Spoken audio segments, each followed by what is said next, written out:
그녀는 소박한 소녀로 쇼핑몰에서 평범한 직원처럼 평화롭게 살고 싶어하는 소박한 꿈을 가진 한유진, 25살이 된 소녀입니다.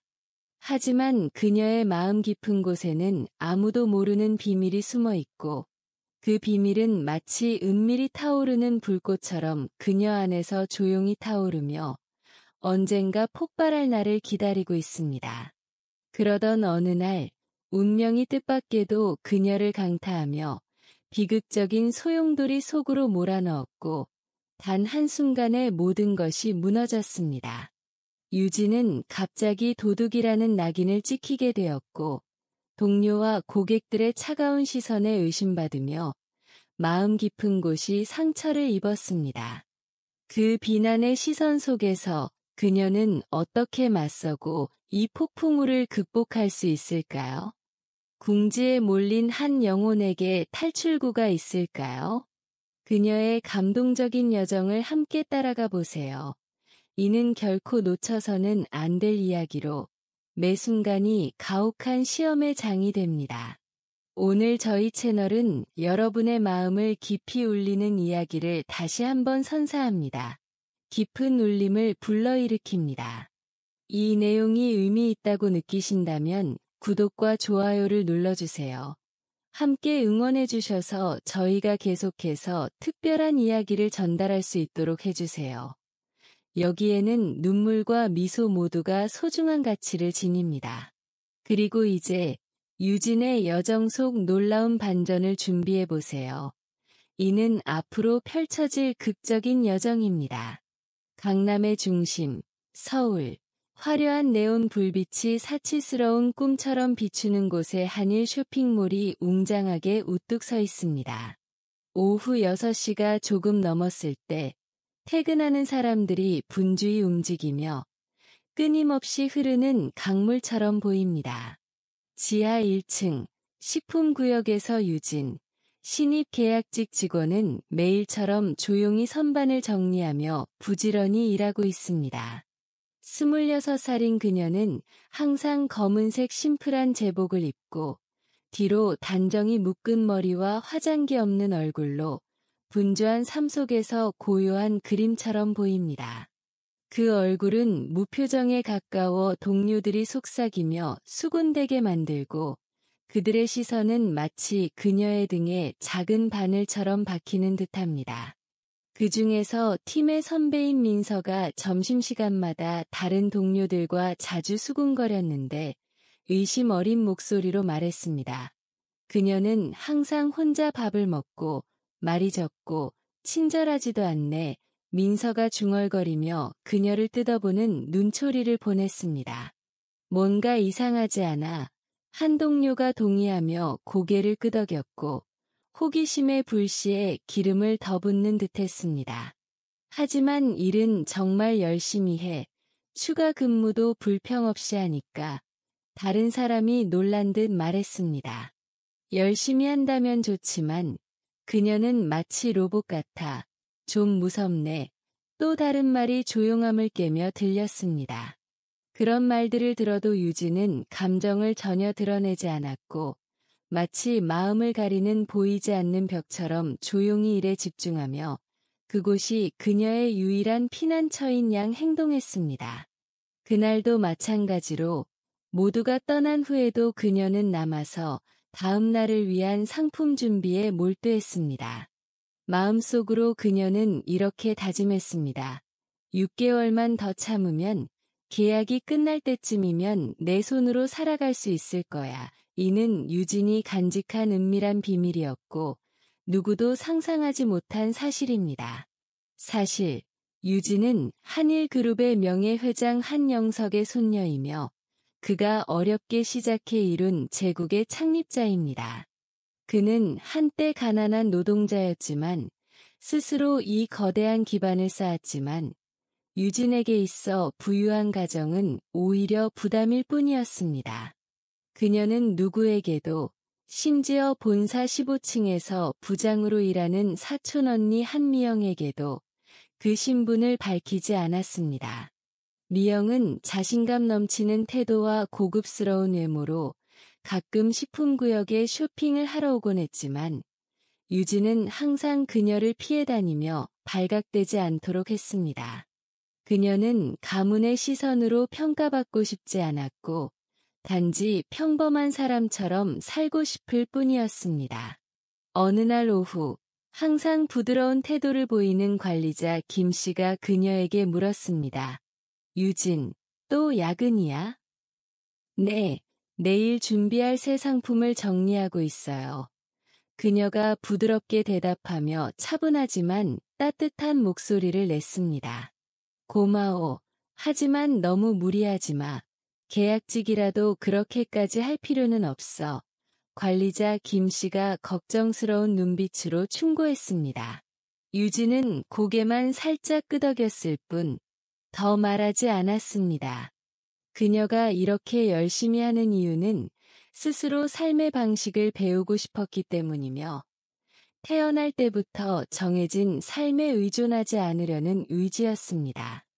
그녀는 평범한 삶을 갈망하며 땀과 노력으로 돈을 버는 것이 소박하지만 깊은 의미를 지닌 꿈이었습니다. 밤 9시가 되자 유진은 쇼핑몰을 떠나 강남의 화려한 조명이 비추는 거리를 걸었고 고급스러운 상점과 세련된 카페들이 반짝였습니다. 그녀는 월세 6만 원인 작은 원룸으로 향했는데 기숙사처럼 좁은 공간이었지만 그녀에게는 신성한 곳, 스스로 지은 보금자리였습니다. 만약 할아버지가 내가 여기 사는 걸 아신다면 기절하실지도. 그녀는 혼자 웃으며 오래된 계단을 올라갔고 발소리가 고요한 공간에 메아리 쳤습니다. 내일도 익숙한 업무가 이어질 테지만 그녀는 모든 것이 스스로 선택한 길이라 마음이 가벼웠습니다. 방에 막 들어서자 전화가 울렸습니다. 발신자는 할아버지 한영석이었고 그의 깊고 따뜻한 목소리가 약간의 걱정과 함께 들렸습니다. 유진아, 요즘 어때? 네, 건강해요. 그녀가 밝게 유지하려 노력하며 대답했습니다. 정말로 그 쇼핑몰에서 계속 일할 셈이야.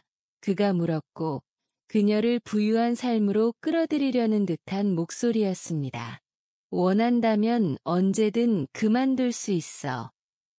아니요, 할아버지, 저 괜찮아요. 유진이 부드럽게 거절하며 그건 제게 소중한 경험이에요. 라고 했습니다. 전화를 끊고 그녀는 작은 거울 앞에 서서 피곤한 자신의 얼굴을 바라보며 속으로 다짐했습니다. 조금만 더 참으면 돼. 다음 날 아침. 그녀는 평소보다 일찍 도착했는데 오늘은 8층 명품 구역에서 지원 업무를 맡았기 때문입니다. 그곳은 쇼핑몰에서 가장 호화로운 공간으로 샤넬, 루이비통, 구찌 같은 대형 브랜드가 전시된 곳이었으며 수정 조명과 대리석 바닥이 빛났습니다. 관리자 김 씨가 임무를 주었습니다. 유진, 오늘은 명품 구역에서 VIP 고객 접대를 도와줘. 경력도 쌓을 겸. 네, 이해했어요. 유진이 대답하며 조심스럽게 머리를 정리했지만 그녀는 그 공간에서 자신의 검은색 심플한 제복이 어울리지 않는다는 것을 알았습니다. 아침 10시, 루이비통 매장에서 그녀의 업무가 시작되었습니다. 박 씨라는 경험이 풍부한 매장 직원이 친절히 안내했습니다. VIP 고객은 까다로우니까 포장할 때 실수하지 않도록 해. 그렇지 않으면 큰일 나. 네, 주의할게요. 유진이 고개를 끄덕이며 손이 떨리며 가방을 든 상자를 잡았습니다. 오후 2시가 되자 한 VIP 고객이 들어왔는데 40대 중반쯤 된 여성으로 온몸이 명품으로 반짝였습니다. 진주 목걸이, 롤렉스 시계, 루부탱 하이힐, 그리고 샤넬 드레스. 와, 이 가방 정말 예쁘네. 포장해줘. 그녀가 300만 원짜리 악어 가죽 가방을 골라 말했습니다. 박 씨가 결제 절차를 처리하고 유진은 조심스럽게 포장을 했지만 손은 긴장으로 가득했습니다. 하지만 그 순간 사고가 발생했습니다. VIP 고객의 개인 가방이 카운터 위에서 떨어졌는데 아마도 유진이 포장지를 집을 때 무심코 팔꿈치가 스쳤을 것입니다. 죄송해요. 유진이 급히 주우며 얼굴이 붉어졌습니다. 그러나 곧바로 그 여성이 소리쳤습니다. 세상에, 제 지갑이 사라졌어요. 지갑이요. 유진이 어리둥절해하며 눈을 크게 떴습니다. 이 가방 안에 있었는데 200만 원짜리 루이비통 지갑이야. 그녀의 목소리가 점점 커지며 주변의 호기심 어린 시선을 끌었습니다. 유진은 당황해 더듬거리며 물었습니다. 혹시 다른 곳에 두신 건 아니에요? 절대 아니야. 여기 있었고 이 애가 제 가방에 손댔어. 그녀가 유진을 손가락으로 가리키며 화가 난 손을 떨었습니다. 박 씨가 급히 달려왔습니다. 무슨 일이야? 이 직원이 제 지갑을 훔쳤어. VIP 고객이 단언하며 목소리가 공간을 찢을 듯했습니다. 이 애가 건드리기 전 분명히 안에 있었어. 그럴 리 없어요. 우리 직원은 그런 짓을 안 해. 박 씨가 침착을 유지하려 했습니다. 그럼 어디로 갔어? 카메라 확인해. VIP 고객이 요구하며 눈빛이 날카로웠습니다. 유감스럽게도 그 각도의 카메라는 유지 보수 중이라 그 순간을 기록하지 못했습니다. 소문은 불처럼 빠르게 퍼졌고 다른 직원들이 모여 속삭였습니다. 저 여자가 도둑으로 의심받나? 늘 조용하더니 이제 진짜 모습이 드러났네. 외모가 소박한데 이런 일을 할 줄이야.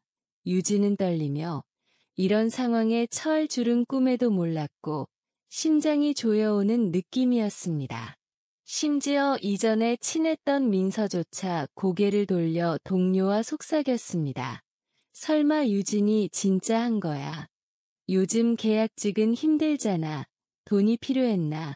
엄격한 얼굴의 관리자 최 씨가 나타나 차갑게 물었습니다. 여기서 무슨 일이야? VIP 고객이 즉시 고발했습니다. 이 직원이 제 지갑을 훔쳤어요. 200만 원짜리 루이비통이요. 그는 유진을 의심의 눈초리로 바라보며 마치 그녀가 변명하기도 전에 이미 유죄로 단정 짓는 듯했습니다. 고객 서비스 센터로 따라와. 유진은 비틀비틀 걸었고 다리가 힘이 빠진 듯했으며 온 세상이 등을 돌린 듯한 느낌이었습니다. 상담실에서 그녀는 딱딱한 의자에 앉아 떨리는 손을 무릎 위에 올리고 바닥을 내려다보았습니다. 맞은편에는 관리자 최 씨, 깔끔한 제복을 입은 보안부장 이 씨, 그리고 팔짱을 낀 VIP 고객이 방 한 구석에 서 있었으며 그녀의 눈빛은 유진을 삼킬 듯했습니다. 유진, 솔직히 말해, 지갑을 봤어? 관리자 최 씨가 물었고 목소리는 차갑고 동정심이 전혀 없었습니다. 정말 모르겠어요. 유진이 더듬거리며 눈물이 차올랐고 감정이 북받쳐 목소리가 흔들렸습니다. 그럼 어디로 갔어? 그냥 날아간 거야? VIP 고객이 조롱하며 입가에 비웃음이 걸렸습니다. 수색해야겠어. 보안부장 이 씨가 끼어들며 단호한 목소리를 냈습니다. 유진은 어쩔 수 없이 고개를 끄덕였고 무력감에 사로잡혀 자신의 삶을 통제할 수 없는 듯했습니다. 여성 직원이 그녀의 가방과 옷을 수색했는데 동작은 느리지만 압박감이 가득했으나 아무것도 발견되지 않았습니다. 아무것도 없어요. 직원이 보고했으며 목소리는 단조로웠습니다. 그럼 사물함을 확인해. VIP 고객이 여전히 의심하며 목소리가 날카로워졌습니다. 사물함에도 아무것도 없었지만 그녀는 고집을 부렸습니다. 집에 숨겼을 거야. 경찰을 불러 관리자 최 씨가 전화를 꺼내 손가락을 화면 위에 띄웠습니다. 잠깐만요. 유진이 애원했습니다. 저 안 했어요. 맹세코요. 분명 돈이 필요해서 계약직이니까. VIP 고객이 코웃음 치며 경멸적인 눈초리를 보냈습니다. 갑자기 유진은 뭔가 이상함을 느꼈고 그녀의 확신이 이 상황에 익숙한 듯 마치 연출된 시나리오 같았습니다. 손님 성함이 어떻게 되세요? 그녀가 조심스럽게 물었고 목소리가 떨렸지만 결심이 담겨 있었습니다. 왜 물어봐? 그녀가 경계하며 눈썹을 찌푸렸습니다. 관리자 최 씨가 대신 답했습니다. 그분은 박은희 씨, VIP 고객이세요. 그 이름은 유진에게 어렴풋이 기억 속의 조각을 떠올리게 했지만 아직 명확하지 않았습니다. 시간 낭비하지 말고 경찰 불러. 박은희가 화를 내며 탁자를 쳤습니다. 유진, 마지막으로 뭐라는 거야? 관리자 최 씨가 다시 물었고 그의 목소리에는 이제 약간의 인내심이 섞여 있었습니다. 모르겠어요. 저 억울해요. 유진이 울부짖으며 눈물이 바닥에 떨어져 희망의 조각처럼 흩어졌습니다. 그때 관리자 김 씨가 들어왔고 그의 얼굴에는 걱정이 가득했습니다. 무슨 일이야? 상황을 듣고 나서 그는 중얼거렸습니다. 유진은 그런 사람이 아니야. 하지만 형도 저를 안 믿으세요. 유진이 절망적으로 물었고 눈에 눈물이 반짝였습니다. 관리자 김 씨는 조용히 있었고 증거가 없어 변호하기 어려웠으며 그녀를 불안한 눈으로 바라볼 뿐이었습니다. 경찰 부를까요? 관리자 최 씨가 다시 전화를 꺼내 손가락을 준비했습니다. 잠깐만요. 유진이 간청했습니다. 손님 정보를 확인하게 해주세요. 왜 확인해? 관리자 최 씨가 놀라며 눈썹을 찌푸렸습니다.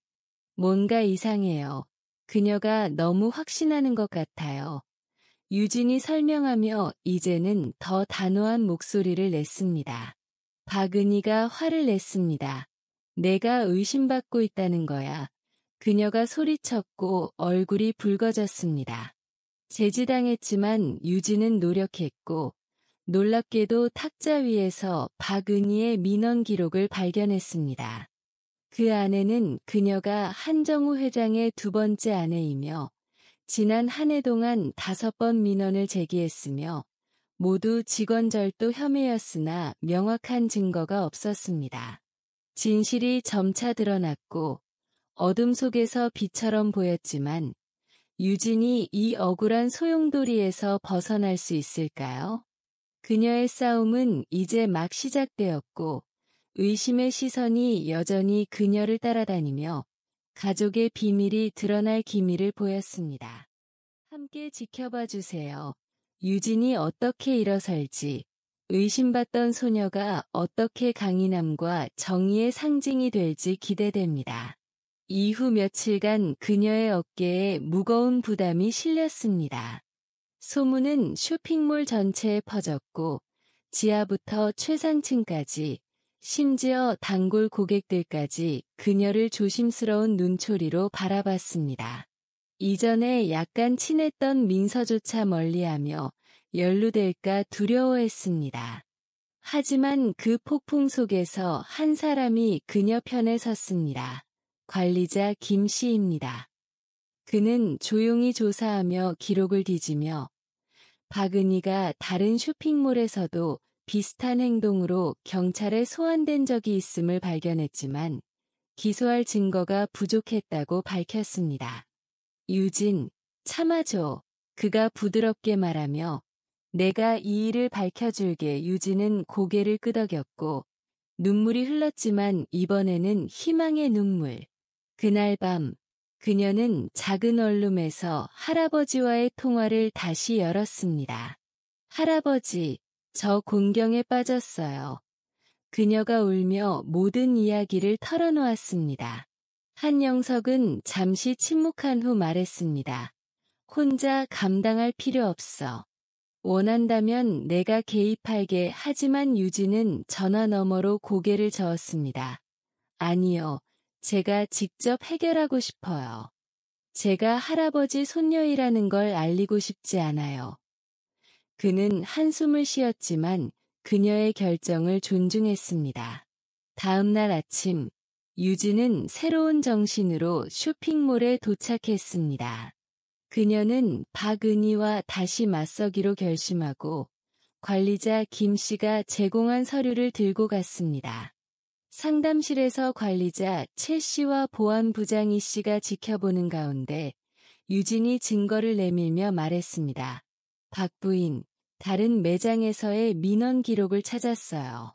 이런 일을 여러 번 하신 거 맞죠? 박은희의 얼굴이 하얗게 질렸지만 여전히 부정했습니다. 지어낸 소리야. 내가 너를 고소할게. 하지만 압박감에 그녀는 약점을 드러냈고 결국 지갑이 없어진 적이 없었으며 보상을 요구하려는 속임수였음을 인정했습니다. 진실이 드러났고 유진은 무죄를 입증받았지만 그녀를 의심했던 동료들과의 거리감은 대가였습니다. 시간이 흘러 유진은 업무를 계속했지만 더 강한 정신으로 임했습니다. 가족의 비밀은 여전히 숨겨졌고 그녀는 주변 사람들의 신뢰를 점차 되찾았습니다. 어느 날 한미영이 보안 카메라를 통해 우연히 그녀를 알아보고 직접 찾아왔습니다. 너 유진 맞지? 미영이 놀란 눈으로 물었습니다. 유진은 고개를 끄덕였고 마침내 자신의 신분에 맞섰습니다. 그때부터 두 자매는 관계를 다시 쌓기 시작했고 유진은 화려한 과거와 소박한 현재를 조화시키는 법을 배웠습니다. 그녀의 삶은 의심받던 소녀에서 인내, 정애, 그리고 가족의 여정으로 변모했습니다.